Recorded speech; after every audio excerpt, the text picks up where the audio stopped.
এমন ভাবে গুণ করবো যেন 11 কাছাকাছি কোন একটা মান হয়। তাহলে 2 কে 2, 2 দুগুণে 4, তারপর কত 3 দুগুণে 6, 5 দুগুণে কত 10। তার মানে 10টা কি এর কাছাকাছি না? তাহলে আপনি ইচ্ছে করলে কি এখানে কত লিখতে পারবেন? cos। এখানে কত লিখতে পারবেন? তাহলে 10 পাই প্লাসে কত পাই বাই কত 2।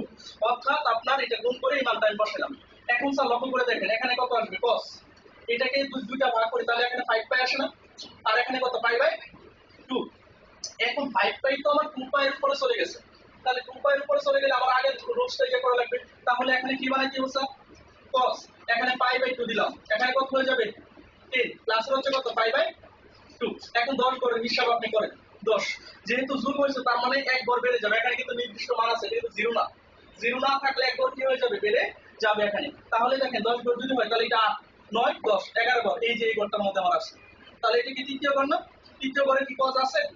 নাই, তার মানে মাইনাস দিতে দিতে হয়ে গেছে। যেহেতু এটা গুণিতক তার মানে পরিবর্তন ঘটবে না। cos কত ডিগ্রি আসে? cos পাই বাই 2 আর cos 90 ডিগ্রি মান কত? মানে sin 0 ডিগ্রি মান হচ্ছে কত?